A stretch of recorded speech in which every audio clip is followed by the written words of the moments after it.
Salut! Aujourd'hui, on va parler de l'immobilisme face au réchauffement climatique. Alors tout d'abord, c'est quoi l'immobilisme? D'après le petit Robert, c'est la disposition à se satisfaire de l'état présent des choses, à refuser le mouvement ou le progrès. Donc, si tu veux, c'est un mécanisme psychique qui peut prendre plusieurs chemins de pensée. Impression de fatigue, d'inutilité, de peur.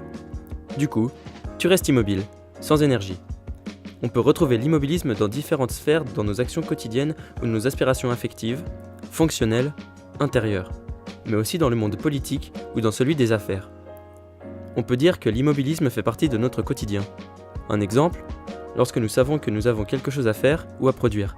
Ou plus concrètement, tu dois recycler un énorme tas de cartons, mais tu sens comme une force supérieure qui t'en empêche. L'immobilisme est souvent interprété à tort comme de la flemmardise, alors qu'il se cache derrière la peur d'avancer. Et si la peur paralysait et empêchait d'agir sur le réchauffement climatique? Voilà certaines études qui vont nous aider à mieux comprendre le fonctionnement de l'être humain. L'idée est de sensibiliser et de toucher le maximum de personnes pour qu'ils comprennent les enjeux et les pousser à agir. Généralement, il y a deux grandes écoles.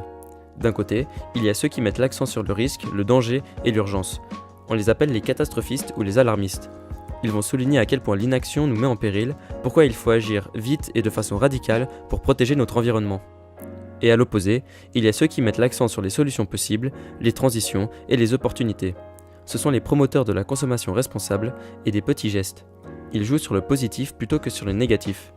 Entre ces deux approches, peur d'un côté, espoir de l'autre, il y a souvent une opposition de principes et on en vient à se demander laquelle est la meilleure.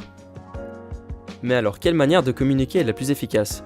Pour répondre à cette question, une étude a été lancée par l'Université de Taïwan. Les chercheurs ont exposé un groupe de personnes aux deux types de messages. Verdict, l'étude démontre qu'en utilisant la peur, les messages passent plus efficacement auprès du public. Les spectateurs sont plus attentifs, plus intéressés, mais ils passent aussi plus à l'action en faisant un don à une association par exemple. Deux autres études ont été menées en matière de santé.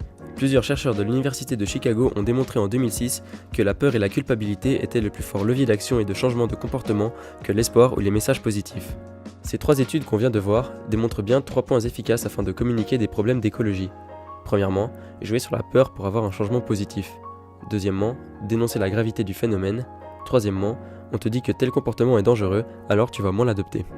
Voici maintenant quelques solutions très abordables qui est proposées dans l'article du journal Temps. Agir pour le développement durable, ça passe aussi par des petits gestes.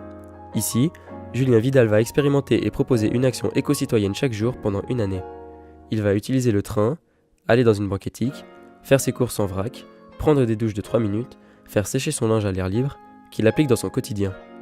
Et bien sûr, pour des aspects de praticité et d'écologie, il arrête d'utiliser des pailles en plastique qui ne servent à rien. Avoir une gourde sur soi, c'est mieux. Chez Starbucks, ils te rempliront volontiers dans ton propre thermos. Mais au-delà des actions, le plus important avant tout est comment toi tu vois ta vie. C'est à partir de là que tu peux réaliser que le futur n'existe pas et que chaque petite action est très importante pour le présent, mais aussi pour le futur que tu es en train de créer. Ainsi, on peut alors installer un genre de système de camaraderie et d'entraide où nous faisons alors partie d'un tout. À ce moment-là, tu n'agis plus pour toi, mais pour le bien du groupe. En conclusion, on peut dire que tu as une responsabilité envers toi-même, celle de ton futur.